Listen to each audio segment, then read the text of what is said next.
ইরাকে এক নাস্তিকের জন্ম হয়েছিল, মাজুসি নাস্তিক মুলহিদ। সে বলে বেড়াচ্ছিল আমি স্রষ্টায় বিশ্বাস করি না, কারণ স্রষ্টা দেখা যায় না। ইরাকের লোকেরা বলল আমাদের একজন ইমাম আছে, নাম নু'মান ইবনে সাবিত। কি নাম? নু'মান ইবনে সাবিত, যাকে আমরা ইমাম আল আযম আবু হানিফা বলেছি। সবাই বলল তুমি যে স্রষ্টারে খুঁজে পাও না, আমাদের ইমাম তোমারে স্রষ্টা দেখায়। সুবহানাল্লাহ বলেন। সে বলল ঠিক আছে, তাহলে তোমাদের ইমামরা আসতে বলো। কবে? সামনের জুমাবারে ঠিক ভর দুপুরে, দুপুর 2টার দিকে জুমার নামাজের পরে আমিও আসবো, তোমার ইমামও আসবে, ডিবেট হবে। দেখি আমি স্রষ্টার বিপক্ষে আর তোমাদের ইমাম স্রষ্টার পক্ষে, দেখি কে জিতে যায়। এই ডিবেট দেখার জন্য হাজার হাজার মানুষ এসেছে ইরাকের কুফা নগরীতে, হাজার হাজার মানুষ এসেছে। ওই নাস্তিকও এসেছে যে আল্লাহকে বিশ্বাস করেন, স্রষ্টাকে বিশ্বাস করেন, সবাই এসেছে। আসে না শুধু ইমাম আবু হানিফা। নাস্তিক কয় তগো ইমাম ডরাইছে, কি বলে তোদের ইমাম ভয় পেয়েছে। উনি এসেছেন 1.5-2 ঘন্টা দেরি করে। 1.5 ঘন্টা দেরি করে যখন উনি আসলেন, নাস্তিক বলে আপনার সাথে কোনো কথা নাই, আপনার তো সময়ের জ্ঞানই নাই, আপনার সাথে কিসের আলাপ? ইমাম আবু হানিফা বললেন ইনদি উযর, আমার ওজর আছে। কি ওজর? তিনি বললেন আমি যখন ঘর থেকে বেরোই আমার বাড়ির সামনে বিশাল এক নদী পড়ে যায়, আর এই নদী পেরোতে আমার নৌকা ব্যবহার করতে হয়। আজকে এসে দেখি নৌকাও নাই, মাঝিও নাই, কিচ্ছু না, কিভাবে পার হবো? হঠাৎ দেখলাম নদীর পাশে বিশাল বড় গাছ, গাছটা হঠাৎ এমনি এমনি 2 টুকরা হয়ে গেল। গাছ থেকে বিশাল কাঠের তক্তা বের হয়ে গেল, তক্তাগুলো অটোমেটিক্যালি জোড়া লেগে নৌকা হয়ে গেল। এই নৌকা মাঝি ছাড়া সা করে আমার সামনে চলে এলো। আমি নৌকায় বিসমিল্লাহ বলে বসে পড়লাম। হঠাৎ নৌকা আমারে টান দিয়ে ওপারে নিয়ে, তারপর আমি আপনার এই ময়দানে ছুটে এসেছি। এই যে গাছ কাটা, তক্তা হওয়া, নৌকা হওয়া, মাঝি ছাড়া চলা, এই প্রসেসিং করতে আমার 2 ঘন্টা সময় লেগেছে। I am extremely sorry for that, and Asif Ziddan, আমি দুঃখিত। নাস্তিক নেতা বলে তোকে ইমাম গাঞ্জা খাইছে। ঠিক খাইছে? তোদের ইমাম মজনুন, জুন্না আলাই, মাথার তার সিরা নিয়ে যা। ইমাম আবু হানিফা বললেন ময়দানে আমারে গালি দিলেন কেন? পাগল বললেন কেন? তার সিরা বলে ডাকলেন কেন? মজনুন শব্দ ব্যবহার করলেন কেন? মার্জিত ভাষা ব্যবহার করতে শিখেন। নাস্তিক বলে কেমন কথা আপনি বলেন? শিক্ষিত মানুষ, দার্শনিক মানুষ, জ্ঞানী মানুষ, ইমাম মানুষ, কোন মানুষ ছাড়া, করাত ছাড়া বিশাল বড় বড় গাছ কাটা যায় নাকি? মিস্ত্রি ছাড়া তক্তা বানানো যায় নাকি? মিস্ত্রি ছাড়া তক্তা জোড়া লাগিয়ে এমনি এমনি নৌকা হয় নাকি? মাছি ছাড়া পানিতে নৌকা চলে নাকি? ইমাম আবু হানিফা বললেন now you on the right track. এই তো লাইনে আসছেন আপনি, এই লাইনে আনার জন্য তো এত গল্প, লাইনে আনার জন্যই তো এত স্টোরি আমি মেক করলাম। আপনার কথা থেকেই যদি ধরি, করাত ছাড়া গাছ কাটা যায় না, এমনি এমনি তক্তা হয় না, এমনি এমনি নৌকা হয় না, মাঝি ছাড়া নৌকা এমনি এমনি চলে না, তাহলে আকাশ কেমন করে এমনি এমনি হলো? জমিন কেমন করে এমনি এমনি হলো? দ্বীপ প্রহরের জলজলে সূর্যটা কেমন করে কিরণ দিল এমনি এমনি? আল্লাহু আকবার! কেমন করে নবমণ্ডল উপমণ্ডল সৃষ্টি হলো? কেমন করে দিন শেষে রাত্রি আসে, রাত্রি শেষে দিন আসে? ওইটা যদি এমনি এমনি না হয়, মহাবিশ্বের এই সুন্দর বসুন্ধরার সব কিছু কেমন করে এমনি এমনি হয়? নাস্তিক কয় হায় হায়, আসিয়ে তো আমি একটা লুকা পাঠা, আসলেই তো আমি হাদারাম, এইভাবে তো ভেবে দেখি নাই। আসলে তো এগুলো এমনি এমনি হয় না। Someone is controlling everything in the world. একটা মহা শক্তিধর মহা এমডি আছে, এমডি ম্যানেজিং ডাইরেক্টর, মহা ব্যবস্থাপক, সব ব্যবস্থাপকদের বড় ব্যবস্থাপক। চিৎকার করে বলেন তিনি কে? বিশাল এক ব্যবস্থাপক আছে, তিনি সব কন্ট্রোল করছেন। এতদিন পর্যন্ত আমি বুঝতে পারি নাই, আমারে মাফ করিয়ে দেন আর পড়িয়ে দেন লা ইলাহা ইল্লাল্লাহু মুহাম্মাদুর রাসূলুল্লাহ সাল্লাল্লাহু আলাইহি সাইয়েদনা ইমাম আবু হানিফার হাতে হাত রেখে শাহাদা বাক্য পাঠ করেছে। সুবহানাল্লাহ পড়ে। ঝিনুকের ভেতর লুকিয়ে থাকে যেমন নদী, ঝিনুকের ভেতর লুকিয়ে থাকে যেমন মতি, কালমা শাহাদাতে আছে আল্লাহর জ্যোতি, কালমা শাহাদাতে আছে আল্লাহর জ্যোতি। সুবহানাল্লাহ। এই জ্যোতি যার হৃদয়ে একবার টাচ করে তার জন্য জান্নাতকে খুলে দেয় কে? এজন্য এই সূরা পড়লে নাস্তিকরা নাস্তিক থাকবে না। নাস্তিকদের জন্য এখানে আল্লাহ মেডিসিন দিয়েছে, কিছু ডোজ দিয়েছেন। আলহামদুলিল্লাহ পড়ে।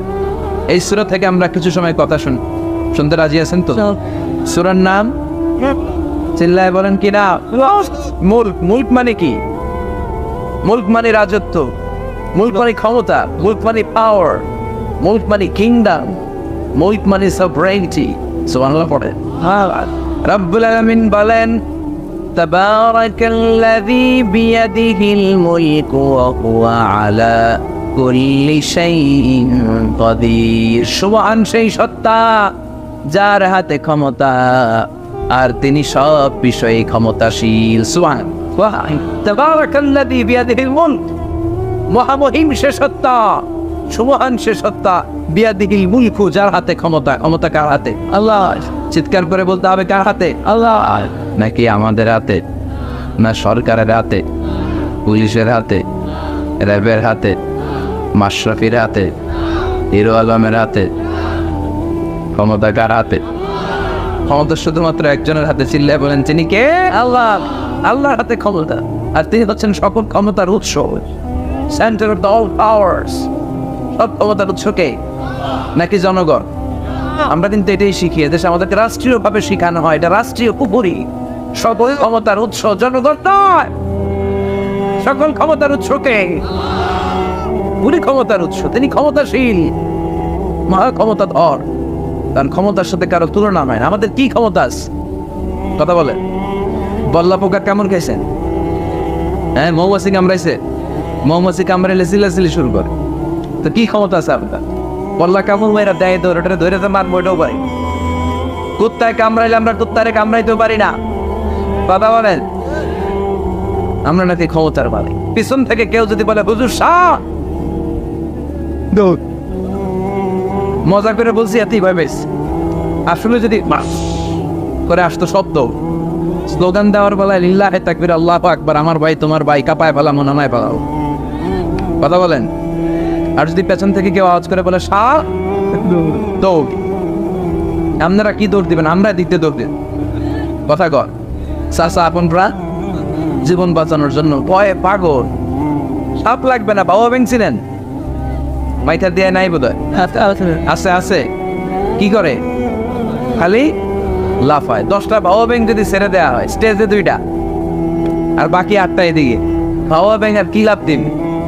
এর সে লাফালাফি শুরু করবো আমরা। কথা বলে। আর আমরা দাবি করি আমরা ক্ষমতার উৎস। কোনো ক্ষমতা নাই। একবার ডায়রিয়া হলে 3বার টয়লেটে গেলে আর চেহারার দিকে তাকানো যায় না। কারে মাফ করে দে, আই মরে যাইও, আই হাইতান না, আছে না নাই? তো পারবেন না কেন? আপনার ক্ষমতার উৎস, আপনি না ক্ষমতার উৎস। আরে আপনার তো কোনোই ক্ষমতা নাই। খুলিকাল ইনসানু দাঈফা, মানুষকে দুর্বল থেকে দুর্বল করে তৈরি করেছে কে? এজন্য রব্বুল আলামিন বলেন তাবারাকাল্লাযী বিয়াদিহিল মুলকু ওয়া হুয়া আলা কুল্লি শাইইন কাদির। সুমহান সেই সত্তা যার হাতে ক্ষমতা। চিল্লায় বলেন ক্ষমতা কার হাতে? আল্লাহ। আমাদের হাতে কোনো ক্ষমতা নাই। আমরা হলাম দুর্বল। আমরা কি? দুর্বল। দুর্বলের ঘরে দুর্বল। আমরা যখন জন্মেছিলাম দুর্বল। আমার ছোট্ট একটা মেয়ে আছে, আমি অবাক হয়ে থাকি যে আমিও তাইলে ছোটবেলায় এরকম ছিলাম। না খাওয়ালে খেতে পারে না, পেশাব পায়খানা করে, ঘর নষ্ট করে, বমি করে, দাঁড়াতে পারে না, শুইতে পারে না, লালা পড়তে থাকে, ক্লিন করতে হয়, সব সময় তাকে সার্ভ করতে হয়। কি দুর্বল ছিলাম আমরা। ওই দুর্বলতা থেকে যৌবনের সাময়িক একটা সময় পাই রক্ত গরম। এরকম রক্ত গরম তোমার আগে ছিল না। আগে তুমি দুর্বল ছিলা। তুমি শুধু দুর্বল না, তুমি দুর্বলের ঘরের দুর্বল। আমাদের 14 পুরুষ দুর্বল। চিল্লায় বলেন ঠিক কিনা? কি ক্ষমতা আমাদের? দুর্বল হয়ে দুনিয়ায় জন্মালাম, সাময়িক কিছু সময়ের জন্য যৌবনের শক্তি পেলাম, আবার ওইটার পরে আবার দুর্বল হয়ে গেল। রং ধরা যৌবন জং ধরে শেষ, আবার লাঠি নিয়ে হাঁটা লাগে, কোমরে ব্যথা, মাজায় ব্যথা, আবার পুজো হয়ে যায়। কি ক্ষমতা আছে আমার? কি ক্ষমতা আছে? একটু ভূমিকম্প হলে কাঁপাকাঁপি শুরু হয়ে যায়, ঠিক কিনা? ভূমিকম্প হলে বাঁচার জন্য সব দেয় দৌড়। টেলিভিশনের কিছু লাইভ প্রোগ্রাম দেখলাম, উপস্থাপক দৌড়, অতিথিও দৌড়। দেখেন নাই? লাইভ ব্রডকাস্টিং হচ্ছিল, যে সরাসরি সম্প্রচার।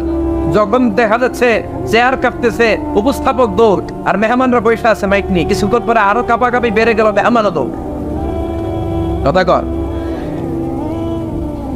20 তলা 30 তলা দামি দামি বিল্ডিং গুলোর ফ্ল্যাটের ভেতরে যারা থাকে, তুফান শুরু হলে দেয় দৌড়। কথা কন, ভাড়াটিয়ারা দৌড়ায়, বাড়িওয়ালারা দৌড়ায় না। শোনা নিজের বাড়ি তো এটা দৌড় দেয় না, নাকি ভূমিকম্প হইলে ভাড়াটিয়াও দৌড়, বাড়িওয়ালাও দৌড়, সবাই।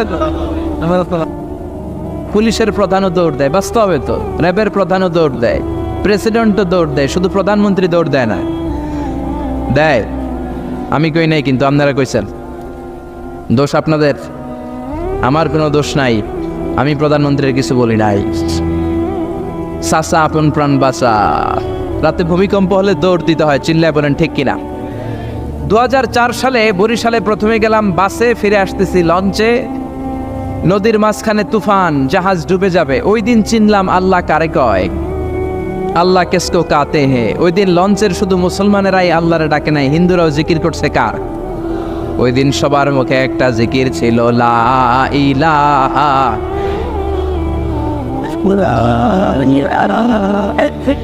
লা ইলাহা ইল্লাল্লাহু মুহাম্মাদুর রাসূলুল্লাহ। লঞ্চের সবাই সেদিন চিৎকার দিয়ে বলছে বাঁচাও। আমি বললাম কে বাঁচাবে? কই হুজুর আপনি বাঁচাবেন। তো তাইলে আমারে বাঁচাইবো কে? কই হুজুর আপনারে বাঁচাইবো আল্লাহ। আসলে বিপদে পড়লে বোঝা যায় আমাদের কোনো ক্ষমতা নাই, ক্ষমতার মালিক হচ্ছেন একজন, তিনি কে? এজন্য রব্বুল আলামিন বলেন, কুলিল্লাহুম্মা মালিকাল মুলকি তুতিল মুলকা মান তাশাউ ওয়া তানজিউল মুলকা মিম্মান তাশা ওয়া তুইজ্জু মান তাশাউ ওয়া তুযিল্লু মান তাশাউ বিয়াদিকাল খায়র ইন্নাকা আলা কুল্লি শাইইন কাদির। ও আল্লাহ, আপনি ক্ষমতার মালিক। ক্ষমতার মালিক কে? আপনি যারে চান ক্ষমতার চেয়ারে বসান, আবার যারে চান ক্ষমতা থেকে নামিয়ে দেন। ফেরাউনকে মিশরের মসনদে বসালো কে? আবার সাগরের পানিতে সুবানি খাওয়াইলো কে? নমরুদকে ইরাকের চেয়ারে বসালো কে? আবার মশার কামড় দিয়ে শেষ করে দিল কে? ডোনাল্ড ট্রাম্পকে আমেরিকার ক্ষমতার চেয়ারের মধ্যে বসালো কে? ডোনাল্ড ট্রাম্প যদি বান্দ্রামি করে, ওইটারও লাথি মাইরা নামায়া দিতে পারে কে? এজন্য আল্লাহ বললেন, তাবারাকাল্লাযী বিয়াদিহিল মুলকু ওয়া হুয়া আলা কুল্লি শাইইন কাদির। সুমহান সেই সত্তা যার হাতে ক্ষমতা, সব ক্ষমতা কার হাতে? জোরে বলেন না, কার হাতে? এই পৃথিবীতে অনেক দেশের প্রধানমন্ত্রী কিংবা প্রেসিডেন্ট ক্ষমতার চেয়ারে 5 বছরের মেয়াদে বসে, জানেন? জানেন না? না, কোন দেশে 5 বছরের মেয়াদে, কোন দেশে 10 বছরের মেয়াদে। তো আমার আল্লাহ ক্ষমতার চেয়ারে বসছে কয় বছরের মেয়াদে? কথা বলেন। 20 বছর, 50 বছর, 100, 200, এর চেয়ে বেশি? উনার ক্ষমতার নির্দিষ্ট মেয়াদ নাই, উনার আজীবন মেয়াদ। সুবহানাল্লাহ কইবেন না? ওয়াল আউয়ালু ওয়াল আখিরু ওয়াল যাহিরু ওয়াল বাতিন ওয়া হুয়া বিকুল্লি শাইইন আলিম। আল্লাহ বললেন, আমি প্রথম, আমি শেষ, আমি প্রকাশ্য, আমি গোপন। অনাদিকাল থেকে আমি আল্লাহ ক্ষমতার চেয়ারে বসা, অনন্তকাল পর্যন্ত থাকব। ঠিক কি না? 5 বছর 10 বছরের মেয়াদে আল্লাহ ক্ষমতার চেয়ারে বসে নাই। আল্লাহর ক্ষমতার মেয়াদ হচ্ছে আজীবন মেয়াদ। চিল্লায় বলেন ঠিক কি না? বুঝে শুনে উত্তর দিবেন। পৃথিবীর অনেক দেশে ক্ষমতায় যেতে হলে ডেমোক্রেটিক সিস্টেমে ক্ষমতায় যেতে হয়, মানে ভোটে জিতে। তো আল্লাহ তো ভোটে জিতে ক্ষমতায় আসছে, তাই না? ভোট ছাড়া, হ্যাঁ, এমনি এমনি চলে আসছে। আবার পৃথিবীর অনেক দেশে ডিক্টেটরশিপ সিস্টেমে, মানে স্বৈরাচারী পদ্ধতিতে, জোর যার মুল্লুক তার, ওই সিস্টেমে ক্ষমতায় বসে। আল্লাহ তো এই সিস্টেমে আসছে না? আচ্ছা। আবার অনেক দেশে আছে মোনার্কি সিস্টেম, রাজতন্ত্র, বাবা রাজা, তার ছেলেও রাজা। তো আল্লাহর বাবা ছিল রাজা, এই জন্য আল্লাহও রাজা। বিষয়টা কেমন? আল্লাহ বললেন, খবরদার, আমার ক্ষমতার সাথে তোদের ক্ষমতা মিলাবি না। কুল হুয়াল্লাহু আহাদ আল্লাহুস সামাদ লাম ইয়ালিদ ওয়া লাম ইউলাদ ওয়া লাম ইয়াকুন লাহু কুফুয়ান আহাদ। লাম ইয়ালিদ ওয়া লাম ইউলাদ, আমি কাউরে জন্ম দেই নাই, আবার আমি কারো কাছ থেকে জন্ম নেই নাই, উত্তরাধিকার সূত্রে কারো কাছ থেকে ক্ষমতা পাই নাই। বিশ্বের শুরুতে, মহাবিশ্বের শুরু থেকে যে ক্ষমতার চেয়ারে আমি আল্লাহ বসে আছি, আমি আল্লাহ এই ক্ষমতার চেয়ারে শেষ পর্যন্ত থাকবো। চিল্লায় বলেন ঠিক কি না? আমাদের ক্ষমতার সাথে ওনার ক্ষমতার কোনো মিল নাই। আবার পৃথিবীর অনেক দেশে দেখবেন ক্ষমতায় যেতে হলে কোয়ালিশন করা লাগে। বাংলাদেশে এটা বলে জোট করা লাগে। কি করা লাগে? জোটের রাজনীতি বাংলাদেশে আছে না নাই? কথা বলেন, কথা কয় না, মনে হয় কিছু বুঝেই না। জোটের রাজনীতি আছে না নাই? জোট যার বেশি ক্ষমতা তার বেশি, ঠিক কি না? প্রথমে শুরু হলো 4 দলীয় জোট, তারপর 14 দলীয়, তারপর 18 দলীয়, এরপর 20 দলীয়, এরপর মহাজোট, এবার হবে মহাজোট। তো আল্লাহ তো জোট করে ক্ষমতায় আসছে। আল্লাহর জোট করা লাগছে, কোয়ালিশন করা লাগছে। আল্লাহ বললেন খবরদার, ওয়ালাম ইয়াকুল্লাহু শারীকুম ফিল মুলকি ওয়া কাব্বিরহু তাকবীরা। আমার ক্ষমতায় কোনো অংশীদার দল নাই, আমার ক্ষমতার মধ্যে কোনো শরিক দল নাই, আমার কোনো জোট নাই, আমার কোনো কোয়ালিশন নাই। আমি একাই ক্ষমতার মালিক, আমার ক্ষমতায় ভাগ বসানোর মতো কেউ নাই। জোরে কোন ঠিক কি না? আবার দেখবেন পৃথিবীর অনেক দেশে আন্দোলনের মাধ্যমে ক্ষমতার চেয়ার থেকে নামানো যায়। যিনি প্রেসিডেন্ট, একটা আন্দোলন করলে ক্ষমতা থেকে নামানো যায়, এরকম আছে না নাই? গণ অভ্যুত্থান করতে পারলে, আন্দোলন করতে পারলে ক্ষমতা থেকে নেমে যায়। আমি যখন মিশরে পড়াশোনা করি, মিশরের প্রেসিডেন্ট ছিল হোসনি মুবারক। মিশরে একটা আন্দোলন হলো, ওই আন্দোলনের ঠেলায় হোসনি মুবারক ক্ষমতা ছেড়ে দিতে বাধ্য হলো। তো আমরাও যদি পৃথিবীর সবাই মিলে আল্লাহর বিরুদ্ধে আন্দোলন করি, আল্লাহ ক্ষমতা ছেড়ে দিতে বাধ্য। বুঝে শুনে উত্তর দিয়েন। পৃথিবীর সবাই মিলে চাইলেও আল্লাহ ক্ষমতা থেকে নামবে না। আচ্ছা, যত জিন আছে মহাবিশ্বে, সব জিনেরা যদি বলে আমরাও একাত্মতা ঘোষণা করলাম, আমরাও আল্লাহরে মানি না, মানুষ জিন ভাই ভাই, আল্লাহর আর রক্ষা নাই, তাইলে তো আল্লাহ ক্ষমতা ছেড়ে দিবে, তাই না? ছেড়ে দিবে। আবার ফেরেশতারাও যদি বলে আমরাও মানি না, মানুষ জিন ফেরেশতা 3 দলীয় জোট। কয় দলীয়? কথা বলেন। মানুষ জিন ফেরেশতা 3 দলীয় জোট করে যদি আল্লাহর ব্যাপারে বিদ্রোহ করি, তাহলে আল্লাহর ক্ষমতা শেষ নাকি? আল্লাহর ক্ষমতা শেষ? আল্লাহ বললেন ওয়া আন্নাকুম গায়রু মুজিজিল্লাহ।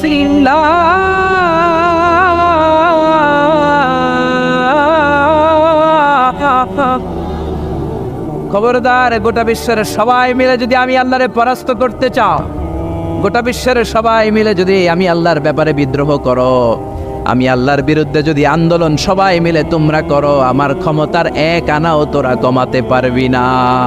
সুবহানাল্লাহ। তার মানে আমাদের ক্ষমতার সাথে আল্লাহর ক্ষমতার কোনো মিল নাই। চিল্লায় বলেন ঠিক কিনা?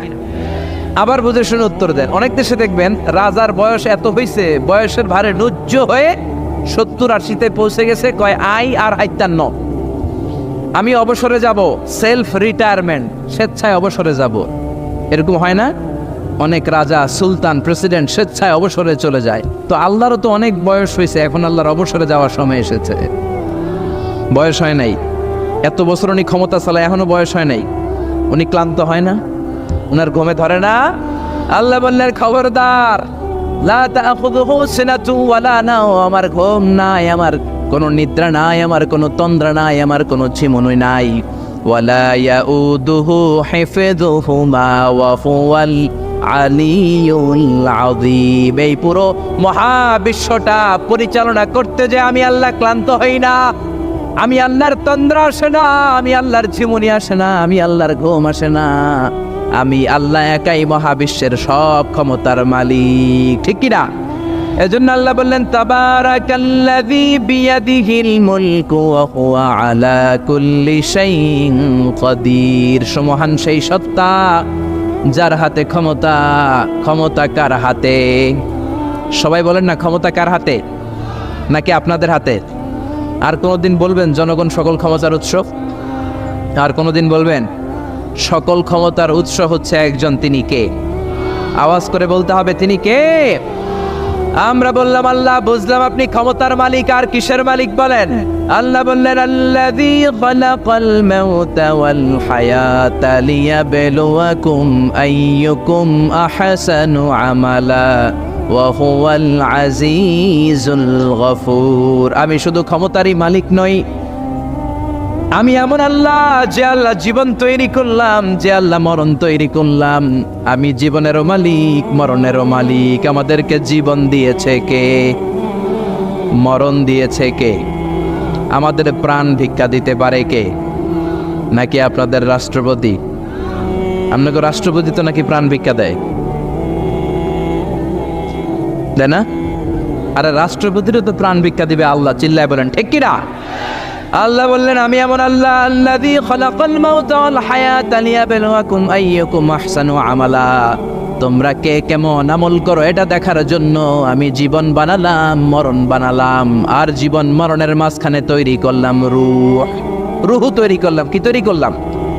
রূহ মানুষ তৈরি করতে পারে না, রূহ তৈরি করতে পারে একজন। তিনি কে? মানুষ কম্পিউটার তৈরি করতে পারে, প্লেন বানাতে পারে, রকেট বানাতে পারে, রোবট বানাতে পারে, সুফিয়া খালারে বানাতে পারে, কিন্তু রুহু বানাতে পারে না। সুফিয়া খালারে চিনেন? আপনারাও চিনেন?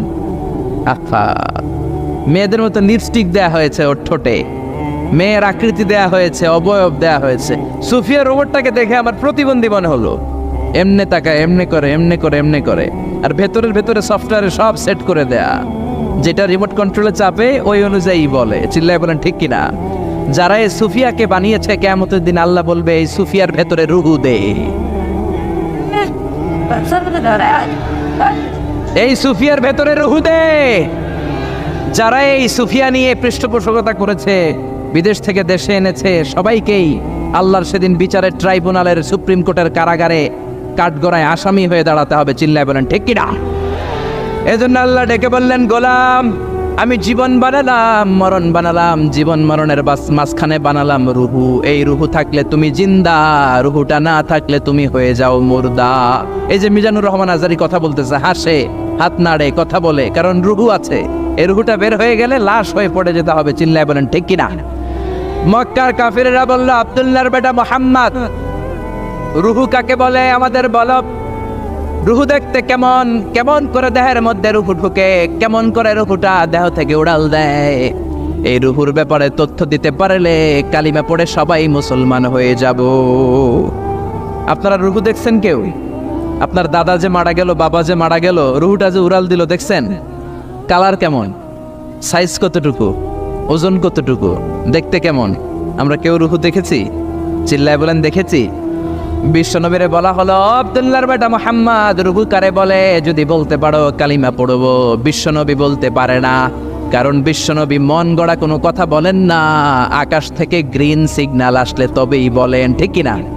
বিশ্বনবী আল্লাহ তাআলার পক্ষ থেকে গ্রিন সিগন্যাল পাওয়ার জন্য উপরে তাকিয়ে রইলেন। আয়াত নাজিল হয়ে গেল, ইয়াসআলুনাকা আনির রূহি কুলির রূহু মিন আমরি রাব্বি ওয়া মা উতীতুম মিনাল ইলমি ইল্লা কালিলা। ও নবী, লোকেরা আপনারা জিজ্ঞেস করে রূহ কাকে বলে? মা হুয়া রূহ, হোয়াট ইজ দ্য স্পিরিট? আপনি বলে দেন, রূহ হলো আল্লাহর পক্ষ থেকে স্পেশাল অর্ডার। আল্লাহর অর্ডারে এই রূহটা দেহের মধ্যে ঢোকে, আবার আল্লাহর অর্ডারে রূহ বের হয়ে যায়। আল্লাহু আকবার। এই রূহটা মানুষের দেহে ঢুকে কার অর্ডারে? আবার বের হয়ে যাবে কার অর্ডারে? পৃথিবীর যত বিজ্ঞানীরা আছে সবাই মিলেও কি একটা রূহ বানাতে পারবে? জোরে বলেন না, রূহ বানাতে পারবে? আল্লাহ চ্যালেঞ্জ করে বললেন, ওমা উতীতুম মিনাল ইলমি ইল্লা কালিলা। তোমাদেরকে একেবারে যত সামান্য কিঞ্চিত জ্ঞান দিয়ে আমি তৈরি করেছি, তোমাদের এই লিমিটেড জ্ঞান দিয়ে রূহ বানানো যাবে? ইউনাইটেড স্টেটস অফ আমেরিকা একজন মেডিকেল সায়েন্টিস্ট এই চ্যালেঞ্জ গ্রহণ করলো। সে চ্যালেঞ্জ গ্রহণ করে বলল, আমি রুহু বের করে ছাড়বে। কি বের করব? রুহু। আমেরিকার ওই মেডিকেল সায়েন্টিস্ট সে চ্যালেঞ্জ করে বলল, আমি রুহু বানাবো। কি বানাবো? উত্তর দিতে হবে কিন্তু, কি বানাবো? রুহু বানাবো। কেমন করে রুহু বের হয় এটা আবিষ্কার করে আমি নোবেল প্রাইজ জিতবো, নোবেল লরেট হব। 7 বছর সে গবেষণা করলো, মুমূর্ষু রোগীদের নিয়ে। মুমূর্ষু রোগী নিয়ে বসে থাকে, কখন রুহুটা বের হবে, রুহু ধরার জন্য বসে থাকে। কিন্তু 7 বছরে হাজার হাজার মুমূর্ষু রোগীর দেহ থেকে রুহু উড়াল দিয়েছে, কিন্তু রুহু ধরতে পারে নাই। সুবহানাল্লাহ কইবেন না? আচ্ছা, এইবার তার মাথায় একটা চিন্তা আসলো, না এই পন্থায় হাঁটলে তো হবে না, আমি একটা কাজ করি, বুলেট প্রুফের গ্লাস দিয়ে একটা ছোট্ট গ্লাসের রুম বানাই। ওই গ্লাসের ভেতরে মুমূর্ষু রোগী ঢুকায় দিব। বুলেট প্রুফ চিনেন তো? মানে গুলি মারলেও গুলি ঢুকবে না। আমাদের মাননীয় প্রধানমন্ত্রী, রাষ্ট্রপতি মহোদয়, ওনারা যে গাড়িগুলো চালায় এগুলো কিন্তু বুলেট প্রুফ, জানেন? গুলি মারলে গুলি ঢুকে না। তো উনি বুলেট প্রুফ গ্লাস দিয়ে, টেম্পার্ড গ্লাস দিয়ে ছোট্ট একটা রুম বানালেন, কাচের গ্লাস। উনি মনে মনে ভাবলেন, মুমূর্ষু রোগী যদি এই কাচের গ্লাসের ভেতরে ঢুকাই, যেহেতু বুলেট প্রুফ, কিছু ঢুকেও না, বাইরে হয় না, রুহু বাইরে কেমনে দেখি। তো কাচের গ্লাস বানিয়ে তার টিমের সবাইকে বলল, আইসিইউ থেকে একটা মুমূর্ষু রোগীকে ধরে আনো, আজকে আমি রুহু ধরে ছাড়ুম। তো মুমূর্ষু রোগীকে আনা হয়েছে ইন্টেন্সিভ কেয়ার ইউনিট থেকে, তাকে কৃত্রিম অক্সিজেন দিয়ে লাইফ সাপোর্টে রাখা হয়েছে। মেডিকেল টিমের প্রধান বলে, এই লোকটারে এই বুলেট প্রুফ গ্লাসের যে ছোট্ট রুম, এটার ভিতরে ঢুকানোর আগে চেক হিজ বিপি, তার বিপি মাপ, ব্লাড প্রেশার মাপ। তো মেপে দেখে ঠিক আছে। ওজন মাপ, বলে ওজন মাপা হলো, ওজন হচ্ছে 80 কেজি, 80 কিলোগ্রাম। কত কেজি? 80। সবাই বলেন কত কেজি? 80 কেজি। এবার মেডিকেল টিমের প্রধান বলে, মুমূর্ষু রোগীটার ভিতরে ঢুকিয়ে দে। ঢুকানো হলো। এবার সে বলল, লাইফ সাপোর্ট খুলে ফেল। সবাই বলে, স্যার লাইফ সাপোর্ট খুলে ফেললে তো মরে যাবে। মেডিকেল টিমের প্রধানকে মারার জন্যই তো আনছি, এটার না মারলে আমি রুহু পামু কেমনে? এটা রুহুটা তো বের করতে হবে দেহ থেকে। তো যেই কথা সেই কাজ, ঢুকানো হলো, লাইফ সাপোর্ট খুলে ফেলা হলো। লোকটা গ্লাস ফিটিং করা রুমের ভেতরে ছটফট করতে করতে দুনিয়া থেকে বিদায় নাই। এবার মেডিকেল টিমের প্রধান রুহু খুঁজতেছে। দুনিয়া থেকে বিদায়, তার মানে তো রুহু বের হয়ে গেছে, কিন্তু রুহু আর খুঁজে পায় না। গ্লাসের এই দিকে তাকায়, ওই দিকে তাকায়, নিচে উপরে, ডানে বায়ে, সামনে পেছনে, কোথাও রুহু নাই। রুহু খুঁজে পাওয়া যায় না। সে ভাবলো, আমি গ্লাসের দরজাটা খুলে হাত দিয়ে এরকম বাইং মাছ যেমনি হাতায়, এরকম হাতাইলে হয়তো রুহু পাবো। তো কাচের গ্লাস খুলে হাত দিয়ে এরকম হাতানো শুরু করলো। হাতাতে হাতাতে পুরো গ্লাস ফিটিং করা রুমের ভিতরে সব খুঁজে ফেললো, কিন্তু রুহু খুঁজে পাওয়া যায় নাই।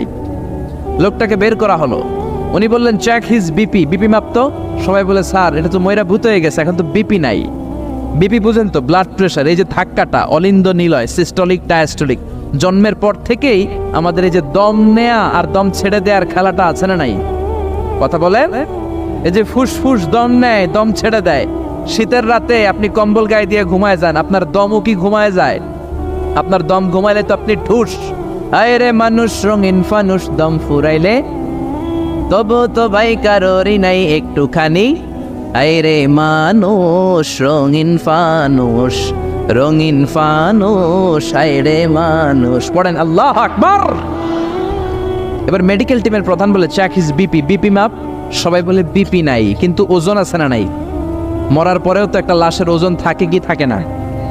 এবার মেডিকেল টিমের প্রধান বলে, চেক হিজ ওয়েট, ওজন মাপ। এবার ওজন স্কেলে শোয়ানোর পরে দেখা গেল লোকটা মরার আগে ছিল 80, এখন হয়ে গেছে 78 কেজি। কয় কেজি? মরার আগে লোকটা ছিল কয় কেজি? মরার পরে ওজন দেওয়ার পরে ওজন হয়ে গেছে কয় কেজি? কমছে কয় কেজি? মেডিকেল টিমের প্রধান কয়, আমি পাইছি। সবাই কয়, কি পাইছেন? মেডিকেল টিমের প্রধান কয়, ওইডা। সবাই কয়, কোনডা? কয়, রুহু। কেমনে পাইলেন? কয়, মরার আগে ছিল 80 কেজি, মরার পরে 78 কেজি, কমছে 2 কেজি। তার মানে যেটা উড়াল দিছে ওইটাই 2 কেজি। পাইছে ঘোড়ার ডিম। কিন্তু বিজ্ঞানীদের নিয়ম হচ্ছে, আপনি একটা রেজাল্ট দিয়েই ফাইনাল জাজমেন্ট দিতে পারবেন না, আপনার আরো কিছু নমুনা সংগ্রহ করতে হবে।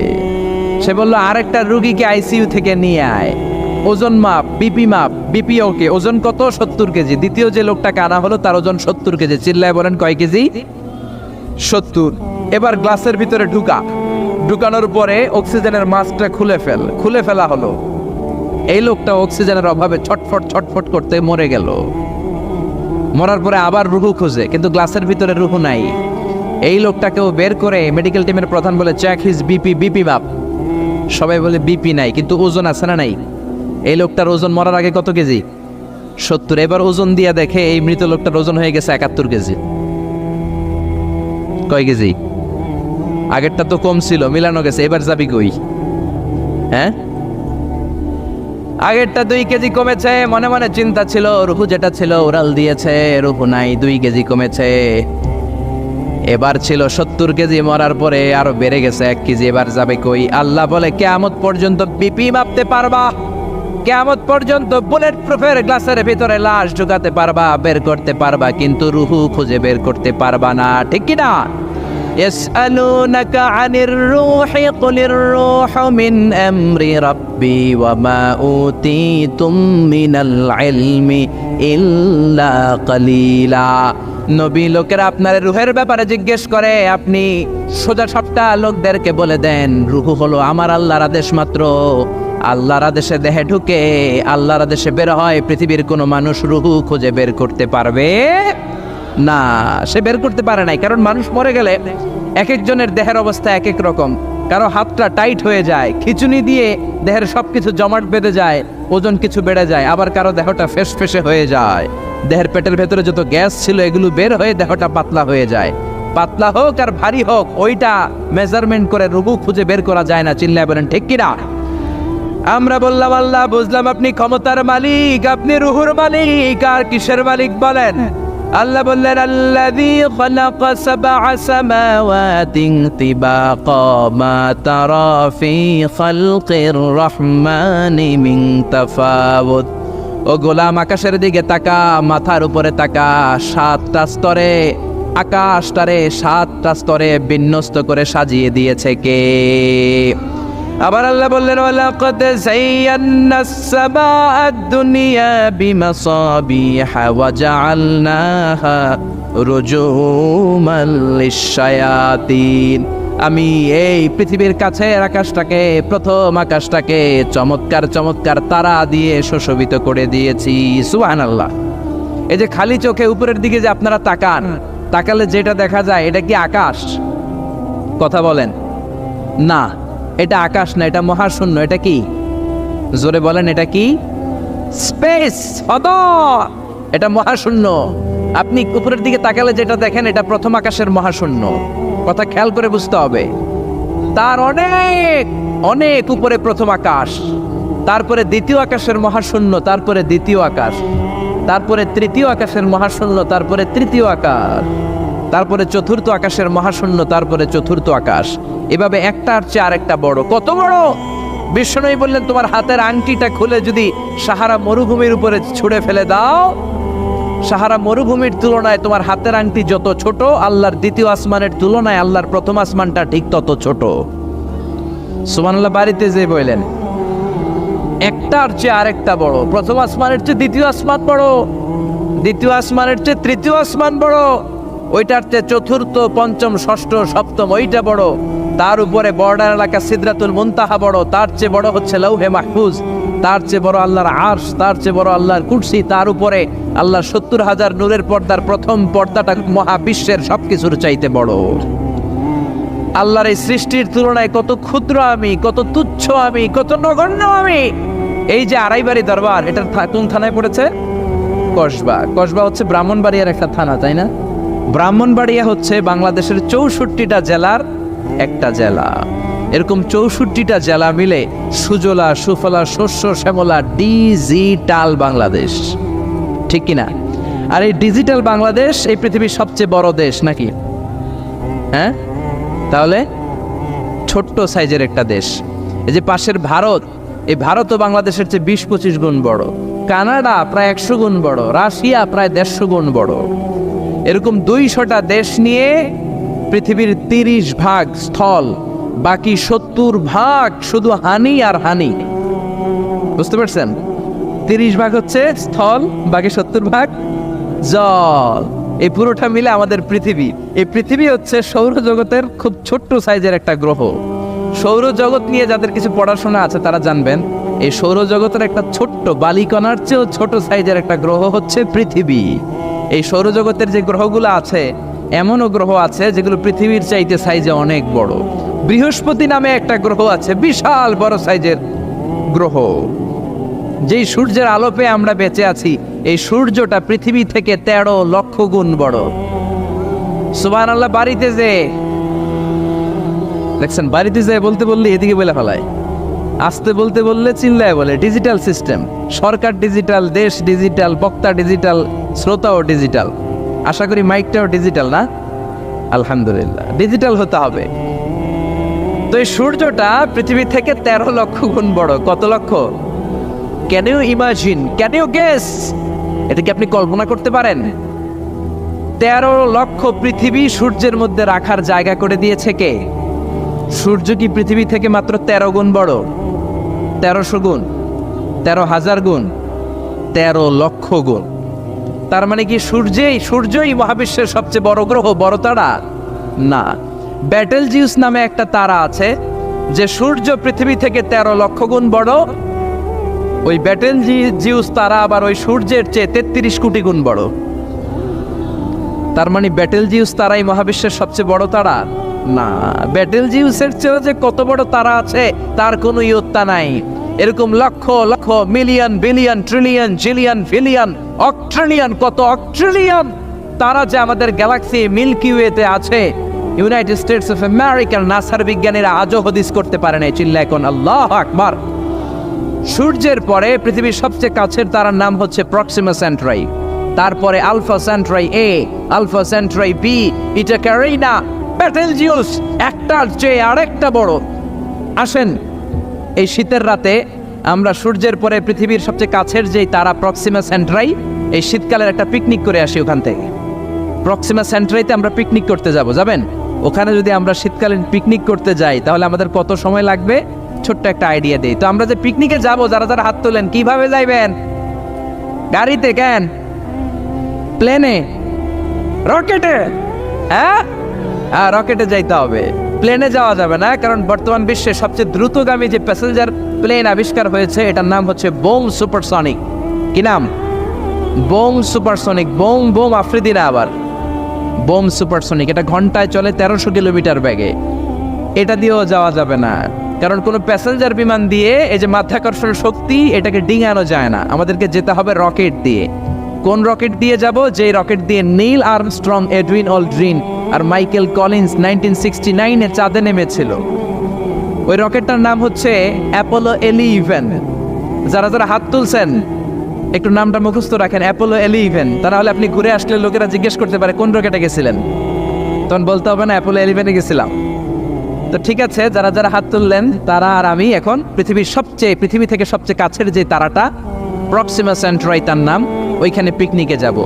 তো এই যে রকেটটা দিয়ে যাব অ্যাপোলো 11, এটা কত দ্রুত চলে এটা আগে শোনেন। এই অ্যাপোলো 11 সেকেন্ডে চলে 11 কিলোমিটার বেগে, মিনিটে চলে 660 কিলোমিটার বেগে, আর ঘন্টায় চলে 39,000 কিলোমিটার বেগে। সুবহানাল্লাহ, মজা করে কইতে পারলেন না? 39,000 কিলোমিটার বেগে ঘন্টায় চলে। আচ্ছা, বাংলাদেশ থেকে আমেরিকা কত কিলো হবে? 8-10,000 কিলো।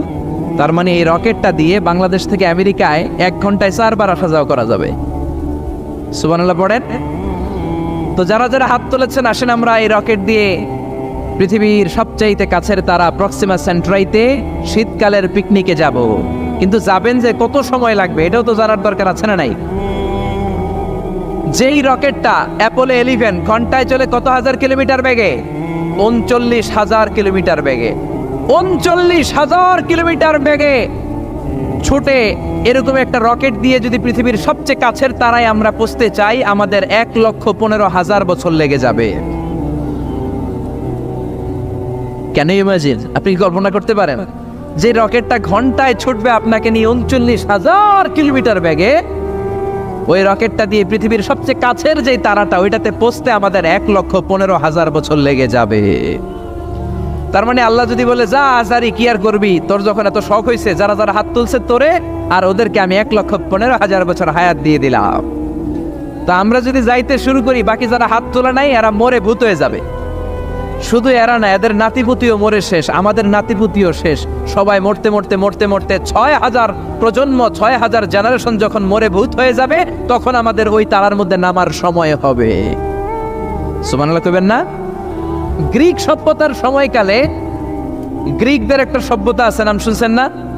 গ্রিক সভ্যতা, মিশরীয় সভ্যতা, মেসোপটেমিয়াম সভ্যতা, ইনকা সভ্যতা, মহেঞ্জোদারো সভ্যতা, চিচেন ইৎজা সভ্যতা।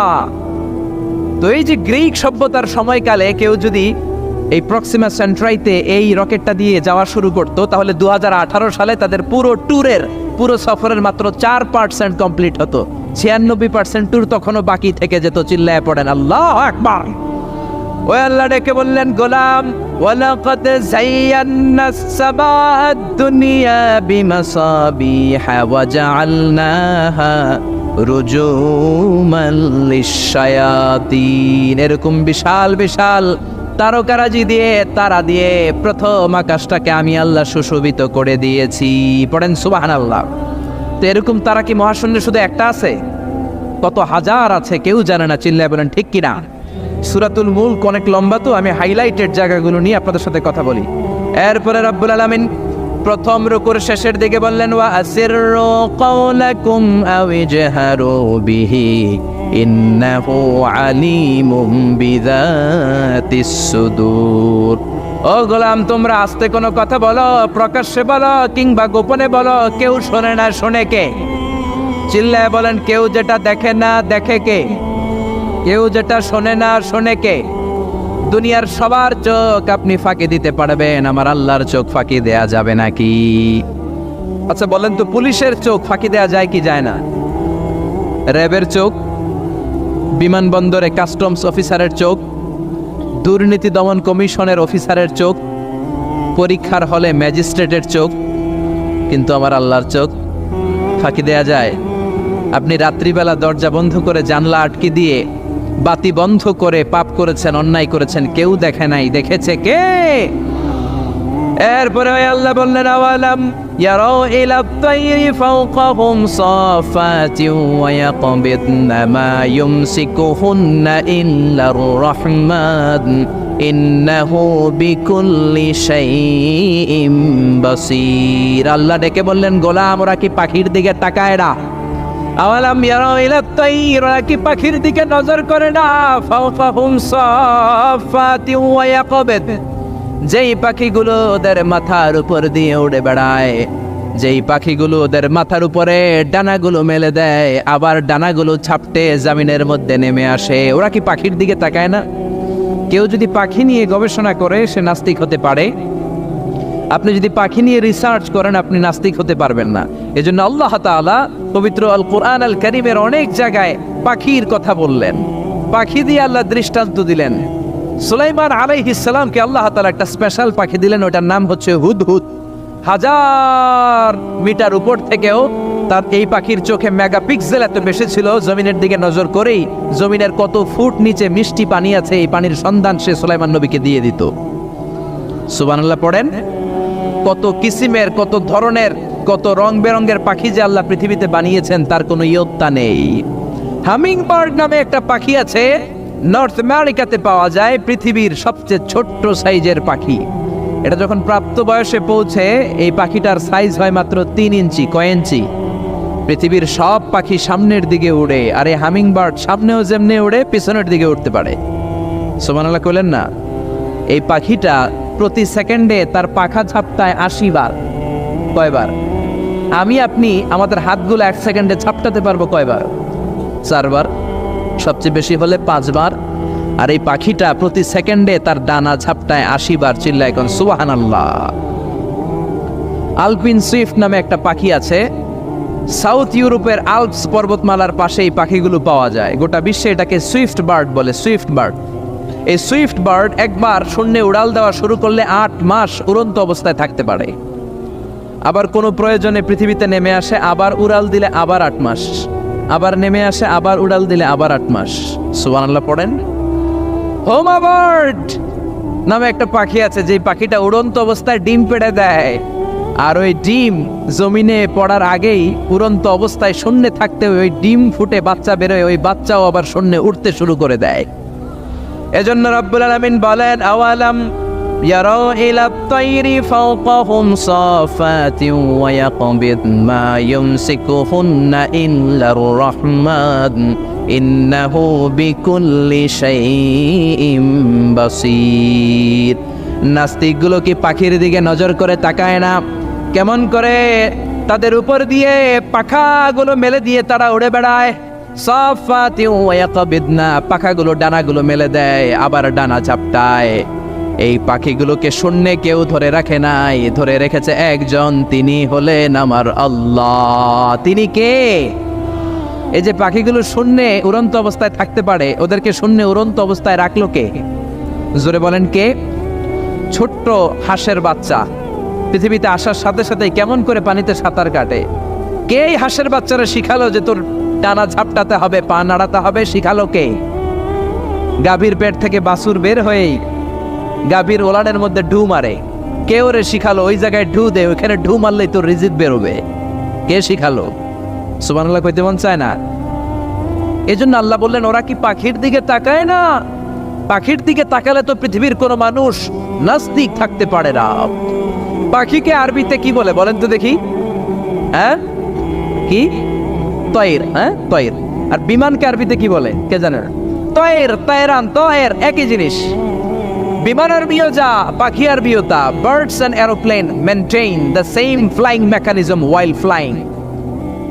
পাখি আর বিমান যখন আকাশে উড়ে একই সিস্টেমে উড়ে, এই জন্য এই পাখির উপর রিসার্চ করে বিমান আবিষ্কার হয়েছে। সুবহানাল্লাহ পড়েন। কিন্তু আফসোসের বিষয় হচ্ছে আমরা বানাতে পারি নাই, এটা বানিয়েছে ইহুদিরা। উইলভার রাইট অর উইল রাইট দুই ভাই মিলে বিমান বানিয়েছে 1903 সালে। ইউনাইটেড স্টেটস অফ আমেরিকার নাগরিক এই দুই ভাই মিলে তারা বিমান বানিয়ে ফেললো। আমরা বানাতে পারি নাই। আমরা আছি মদ আর নারী নিয়ে, আমরা আছি হিন্দি সিনেমা নিয়ে, আমরা আছি মারামারি নিয়ে, আমরা আছি কাফের ফতুয়া দেয়া নিয়ে, আমরা আছি তর্কাতর্কি নিয়ে, জি বাংলা নিয়ে, স্টার জলসা নিয়ে, কিরণমালা নিয়ে। চিল্লায় বলেন ঠিক কিনা? স্টার জলসা হায়ারে জিহি বাংলা, নষ্ট করলো হয়ে আমার সোনার বাংলা। স্টার জলসা হায়ারে জিহি বাংলা, নষ্ট করলো হয়ে আমার সোনার বাংলা। ঠিক কিনা? কেমন করে পরকিয়া করতে হবে, শাশুড়ি বউয়ের মধ্যে কেমন করে কুটনামি লাগাতে হবে, এগুলো ট্রেনিং জি বাংলা, স্টার জলসা, হিন্দি সিনেমার ভেতরে আছে না নাই? আমরা এগুলো নিয়ে ব্যস্ত, কাফের ফতুয়া দিয়ে নিয়ে ব্যস্ত। কথায় কথায় আমাদের মুখ দিয়ে বেরোয় তুই কাফের, তুই 3 কারণে কাফের, তুই 5 কারণে কাফের, তুই 6 কারণে কাফের। এই কাফের মরলে এই কাফেরকে যেখানে কবর দেয়া হবে ওই কবরের উপর যে ঘাস উঠবে, ওই ঘাস যে গাভী খাবে, ওই গাভীর দুধ যে খাবে ওইটাও কাফের। এরকম ফতোয়া আছে না নাই? তো আমরা এই ফতোয়াবাজি নিয়ে ব্যস্ত। উইলভার রাইট আর অরভিল রাইট কোরআনের এই আয়াতের উপর রিসার্চ করে, গবেষণা করে এরা দুইজন বিমান বানিয়ে ফেললেন। এই দুই ভাই পাহাড়ের মধ্যে শুয়ে কত পাখি যে দেখেছে, কত পাখির ছবি যে এঁকেছে, কত পাখির মোশন অ্যান্ড মুভমেন্ট নিয়ে তারা গবেষণা করেছে। করতে করতে করতে এই দুই ভাই বিমান বানিয়ে ফেলেছে। তবে এখনকার মতো এত উন্নত বিমান নয়, ছোট্টখাট্ট বিমান, একটু উড়ে আবার ধপাস করে জমিনে পড়ে, একটু উড়ে আবার ধপাস করে জমিনে পড়ে। সর্বপ্রথম ফ্রান্সের এক শহর থেকে আরেক শহরে পৃথিবীর প্রথম প্যাসেঞ্জার বিমান এক শহর থেকে আরেক শহরে ল্যান্ড করেছে। এই তো মানুষের স্বপ্ন বাস্তবায়িত হয়ে গিয়েছে।